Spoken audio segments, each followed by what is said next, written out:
اعوذ باللہ من الشیطان الرجیم بسم اللہ الرحمن الرحیم۔ السلام علیکم ناظرین کرام، حضرت عیسیٰ علیہ السلام کے 3 مبلغین یا حواریوں کے بہت ہی خوبصورت قرآنی واقعے کے ساتھ آج ہم دوبارہ حاضر ہوئے ہیں۔ ویڈیو کو اینڈ تک ضرور دیکھیے گا اور اس دلچسپ قرآنی واقعے سے لطف اندوز ہوئیے گا۔ واقعہ کچھ اس طرح ہے کہ انطاکیہ ملک شام کا ایک بہترین شہر تھا جس کی فصلیں سنگین دیواروں سے بنی ہوئی تھیں اور پورا شہر 5 پہاڑوں سے گھرا ہوا تھا اور شہر کی آبادی کا رقبہ 12 میل تک پھیلا ہوا تھا۔ حضرت عیسیٰ علیہ السلام نے اپنے حواریوں میں سے 2 مبلغوں کو تبلیغ دین کے لیے اس شہر میں بھیجا۔ ایک کا نام صادق تھا۔ جب یہ دونوں شہر میں پہنچے تو ایک بوڑھے چرواہے سے ان دونوں کی ملاقات ہوئی جس کا نام حبیب نجار تھا۔ سلام کے بعد حبیب نجار نے پوچھا کہ آپ لوگ کون ہیں اور کہاں سے آئے ہیں اور مقصد کیا ہے؟ تو ان دونوں صاحبان نے کہا کہ ہم دونوں حضرت عیسیٰ علیہ السلام کے بھیجے ہوئے مبلغین ہیں اور اس بستی والوں کو توحید اور خدا پرستی کی دعوت دینے آئے ہیں۔ تو حبیب نجار نے کہا کہ آپ لوگوں کے پاس اس کی کوئی نشانی بھی ہے؟ تو ان دونوں نے کہا کہ جی ہاں، ہم لوگ مریضوں اور مادرزاد اندھوں اور کوڑھیوں کو خدا کے حکم سے شفا دیتے ہیں۔ یہ ان دونوں کی کرامت اور حضرت عیسیٰ علیہ السلام کا معجزہ تھا۔ یہ سن کر حبیب نجار نے کہا کہ میرا ایک لڑکا مدتوں سے بیمار ہے، کیا آپ لوگ اس کو تندرست کر دیں گے؟ ان دونوں نے کہا کہ جی ہاں، اس کو ہمارے پاس لاؤ۔ چنانچہ ان دونوں نے اس مریض لڑکے پر اپنا ہاتھ پھیر دیا اور فوراً ہی تندرست ہو کر کھڑا ہو گیا۔ یہ خبر بجلی کی طرح سارے شہر میں پھیل گئی اور بہت سے مریض جمع ہو گئے اور سب شفایاب بھی ہو گئے۔ اس شہر کا بادشاہ انطیخہ نامی ایک بت پرست تھا۔ وہ ان دونوں کی زبان سے توحید کی دعوت سن کر مارے غصے کے آپے سے باہر ہو گیا اور اس نے دونوں مبلغوں کو گرفتار کر کے 100 درے لگا کر جیل خانے میں قید کر دیا۔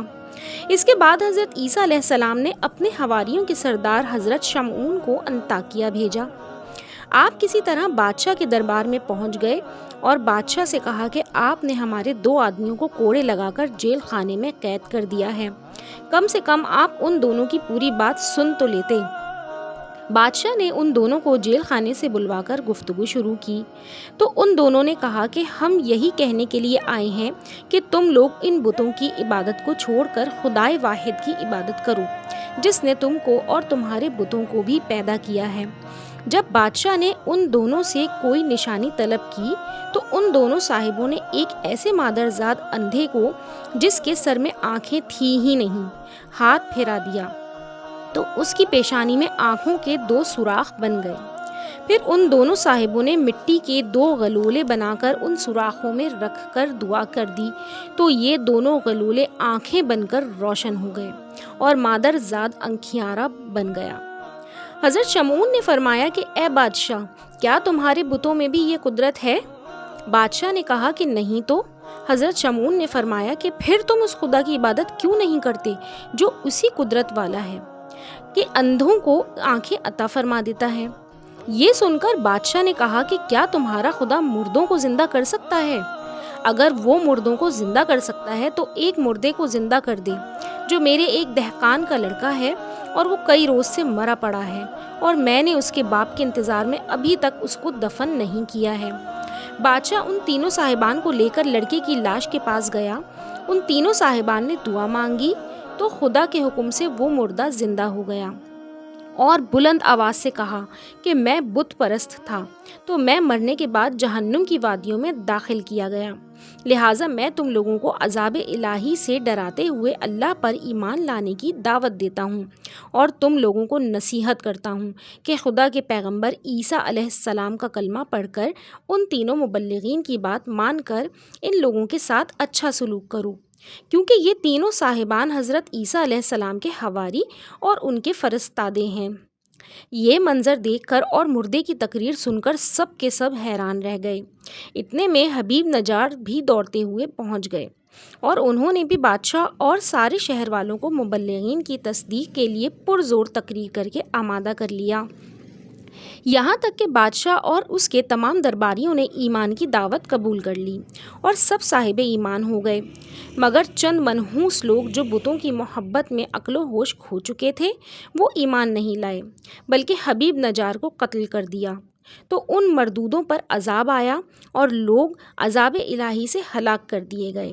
ناظرین کرام، قرآن پاک میں اس واقعے کو سورہ یاسین کے رکوع نمبر 2 اور پارہ نمبر 22 میں اس طرح بیان فرمایا گیا ہے، جس کا ترجمہ اس طرح ہے: صادق و مصداق کو بھیجا تو لوگوں نے ان دونوں کو جھٹلا دیا، تو ہم نے تیسرے شمعون کو ان دونوں کی مدد میں بھیجا، تو ان تینوں نے کہا کہ بے شک ہم تمہاری طرف بھیجے گئے ہیں۔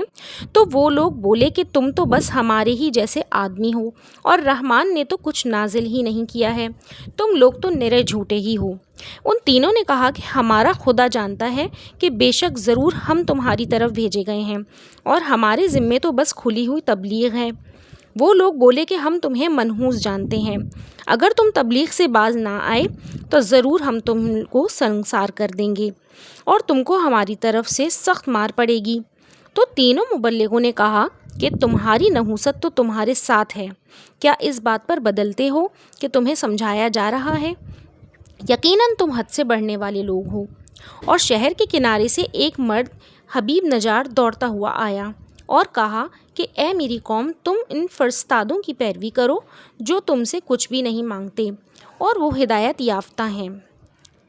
ناظرین کرام، آئیے اس قرآن پاک کی صورت سے ہمیں کیا درس ہدایت ملتا ہے وہ جانتے ہیں۔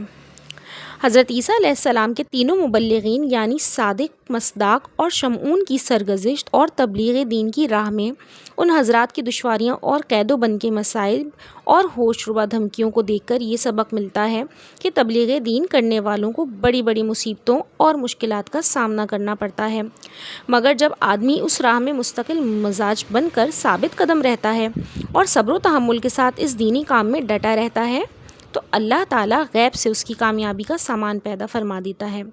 وہ مقلب القلوب اور ہادی ہے، وہ ایک لمحے میں منکرین کے دلوں کو بدل دیتا ہے اور دلوں کی گمراہی دور فرما کر ہدایت کا نور بخش دیتا ہے۔